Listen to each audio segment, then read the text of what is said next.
Bismillahirrahmanirrahim. Assalamualaikum warahmatullahi wabarakatuh. Waalaikumsalam warahmatullahi wabarakatuh. Selamat pagi anak-anak semua. Apa kabar hari ini? Alhamdulillah sehat. Alhamdulillah. Semoga senantiasa diberi kesehatan ya anak-anak. Sebelum Ibu mulai materi pada pagi hari ini, alangkah baiknya Ibu absen terlebih dahulu. Esatun Umami Hadirah. Siti Nur Hasanah Hadirah. Munasiro. Sakit, Bu. Oh sakit. Siapa kilang Munasiro? Oh, ya. Lufidia Ayu. Hadirah. Oke, berarti hari ini yang nggak berangkat satu ya, Munasiro ya. Kita doakan ya kesehatan Munasiro, semoga agar cepat bisa melakukan aktivitas kembali. Amin. Sebelum Ibu mulai materi pagi hari ini, alangkah baiknya kita mulai materi pada pagi hari ini dengan bacaan basmalah. Bismillahirrahmanirrahim. Oke, anak-anak semua. Jadi di sini Ibu akan menjelaskan tentang sejarah gitu. Sejarah tentang pertumbuhan ilmu pengetahuan pada masa Daulah Bani Abbasiyah. Mungkin minggu lalu kita sudah bahas terkait Bani Umayyah. Benar bukan? Benar ya. Jadi untuk minggu ini, untuk hari ini kita akan membahas tentang Bani Abbasiyah gitu, kelanjutan dari Bani Umayyah. Nah, kisah sejarah yang akan dibahas pada pagi hari ini merupakan bagian dari kisah terhebat gitu dalam sejarah Islam gitu ya. Nah, kisah yang dimaksud di sini itu mengenai tentang tumbuh suburnya ilmu pengetahuan pada masa Abbasiyah kayak gitu ya, teman-teman. Nah, sebelumnya ada yang udah tahu belum sih Bani Abbasiyah itu apa?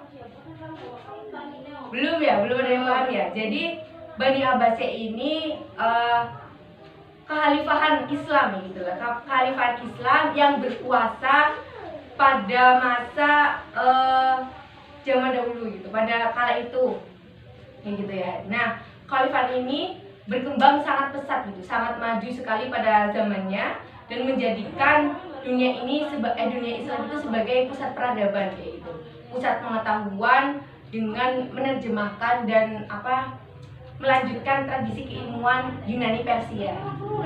Nah, pemerintahan itu pengganti dari kelanjutannya dinasti Umayyah gitu. Nah, kenapa dinamakan dinasti Abbasiyah gitu? Karena pendiri dari penguasa dinasti ini adalah keturunan dari paman Nabi, yaitu Abbas bin Abdul Muthalib gitu ya. Pendiri dari Khilafah Abbasiyah ini Abu Abbas As-Saffah gitu ya.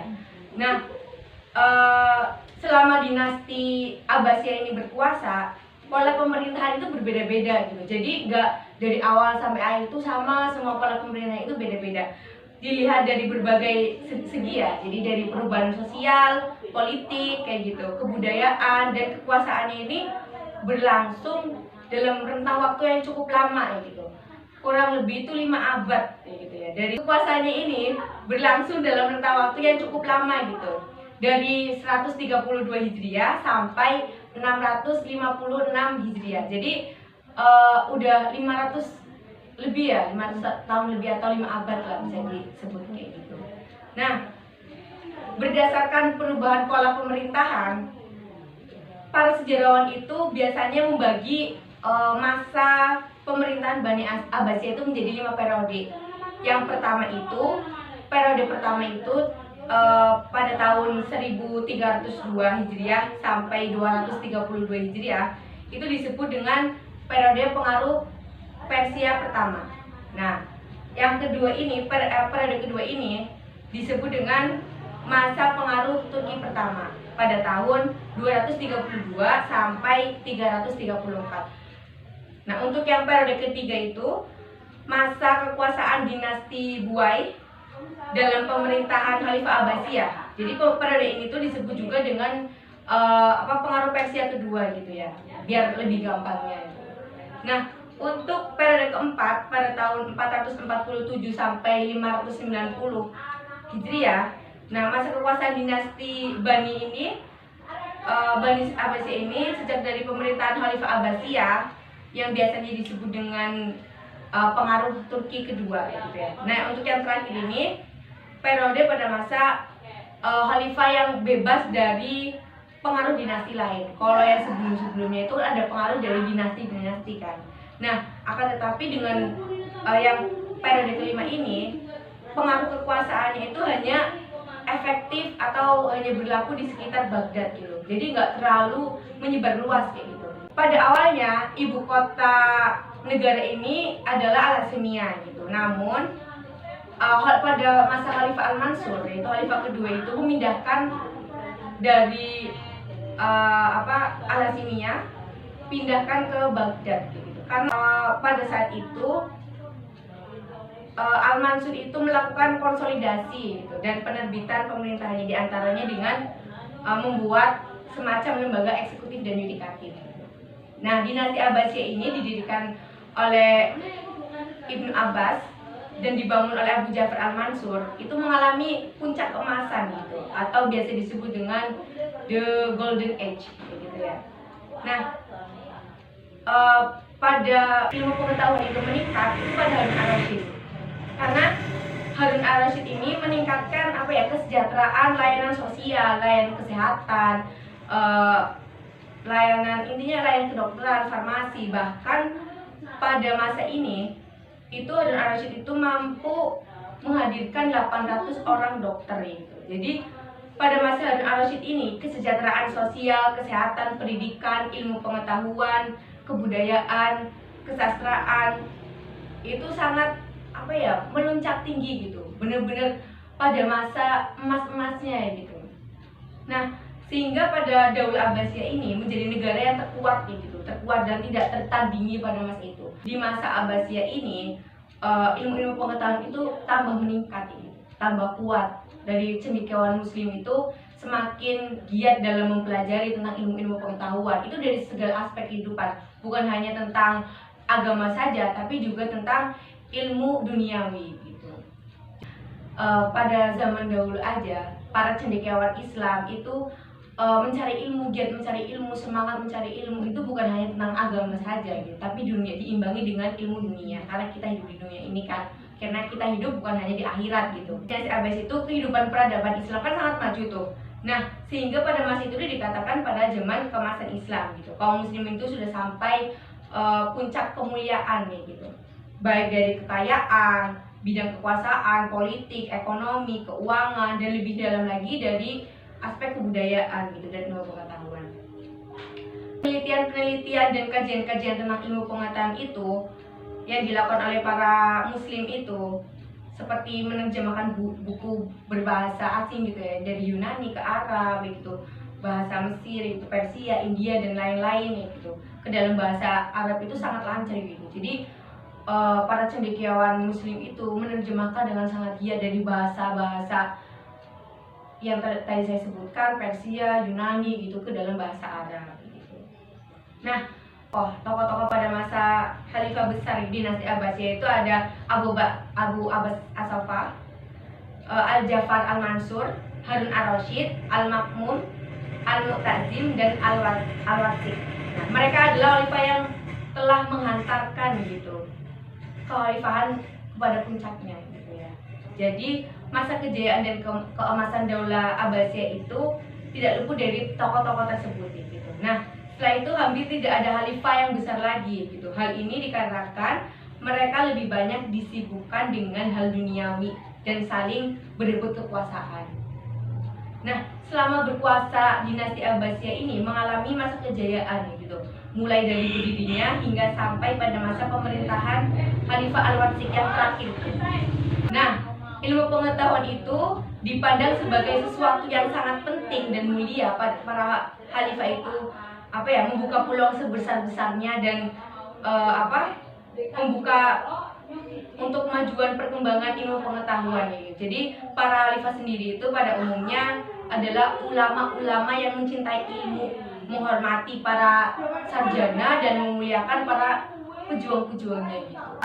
Kita lanjut ya mengenai tentang perkembangan ilmu pengetahuan pada masa Bani Abbasiyah. Nah, pada masa Bani Abbasiyah ini kan merupakan masa keemasan gitu ya, masa keemasan golden age gitu, the golden age bagi umat Islam. Nah, pada masa itu umat Islam itu telah mencapai puncak keemasan baik dalam bidang ekonomi, peradaban, kekuasaan gitu, baik dalam bidang kehidupan ya gitu. Nah, selain itu juga berkembang berbagai cabang ilmu pengetahuan, ditambah lagi dengan banyaknya cendekiawan Islam yang menghasilkan inovasi baru di berbagai disiplin ilmu pengetahuan.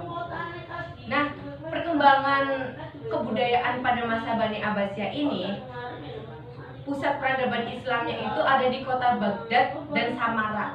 Nah, di kota Baghdad ini merupakan ibu kota negara kerajaan Abbasiyah gitu, yang didirikan oleh Khalifah Abu Ja'far Al-Mansur. Nah, lalu pada di kota Samarra ini dapat 17 istana mungil gitu ya, yang menjadi contoh seni bangunan Islam ya, pada saat itu. Kemajuan yang dicapai itu tidak hanya mencangkup kepentingan sosial saja, tetapi juga peradaban Islam gitu. Seperti administrasi, pemerintahan dan biro-bironya, terus wilayah pemerintahan, pertanian, terus kedokteran, ekonomi, berbagai ilmu aspek kehidupan lah, seperti mempelajari ilmu-ilmu filsafat, astronomi, matematika, agama, kayak gitu ya, ilmu falak. Jadi segala ilmu lah ada dibahas pada masa itu. Nah, begitu ya teman-teman kiranya. Mungkin dari pemaparan yang sudah saya jelaskan, dari anak-anak semua ada yang mau dipertanyakan nggak? Mungkin ada yang belum jelas atau mungkin ada yang kurang pas pembahasannya atau gimana, bisa ditanyakan. Oh ya, gimana Mbak Siti ya? Iya. Lanjut. Tadi kan Ibu sudah menjelaskan tentang Bani Abbasiyah. Menurut Ibu, apa sih faktor kemunduran Bani Abbasiyah? Oh iya, tadi saya lupa untuk menjelaskan faktor kemundurannya. Jadi faktor-faktor yang menyebabkan kemunduran Bani Abbasiyah ini cukup kompleks sih. Yang pertama mengenai tentang luasnya wilayah Bani Abbasiyah, kekuasaannya itu ya. Jadi semakin lama masa kekhalifahan ini, otomatis akan semakin luas pemerintahan yang didapat. Luas wilayah itu sangat luas saat itu. Jadi kendala yang pertama itu karena komunikasi dari pusat ke daerah itu sudah dilakukan. Bersamaan dengan itu, tingkat saling percaya di kalangan para pengusaha dan pelaksana pemerintah itu juga sangat rendah. Kepercayaan itu udah mulai luntur gitu. Nah, dengan profesionalisasi angkatan itu, akhirnya ketergantungan khalifah kepada mereka kan sangat tinggi. Jadi militer gitu, bersenjata lah, bersenjata itu udah mulai melemah gitu. Nah, dan juga yang terakhir itu karena keuangan negara itu sangat sulit kala itu. Karena apa? Karena biaya dikeluarkan untuk sementara bayaran itu sangat besar gitu. Jadi pengeluaran itu sangat besar.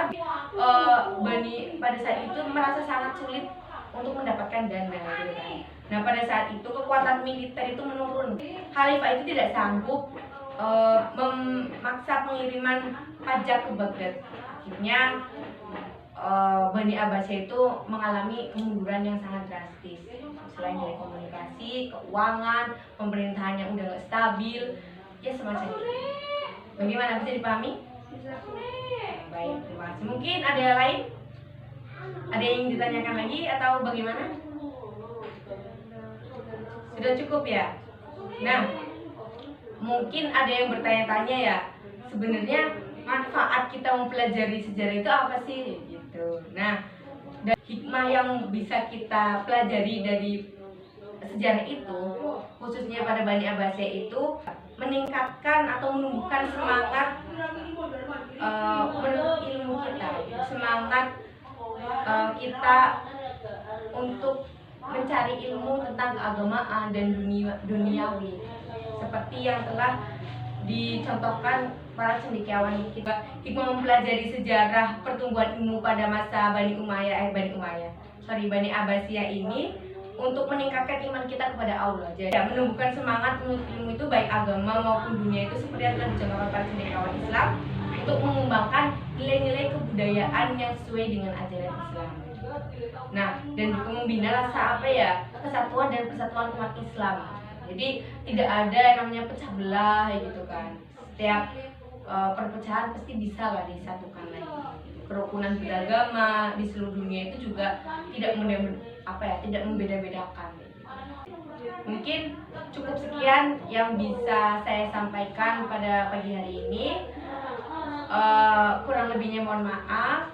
Mungkin kalau misalkan anak-anak semua masih ada yang belum paham atau ingin menanyakan sesuatu tapi masih belum terpikirkan, bisa nanti setelah materi bisa japri WA ibu atau ketemu langsung menemui saya juga bisa untuk mendiskusikan tentang materi yang belum dipahami. Cukup sekian dari saya. Billahi fisabilil haq fastabiqul khairat. Wassalamualaikum warahmatullahi wabarakatuh. Waalaikumsalam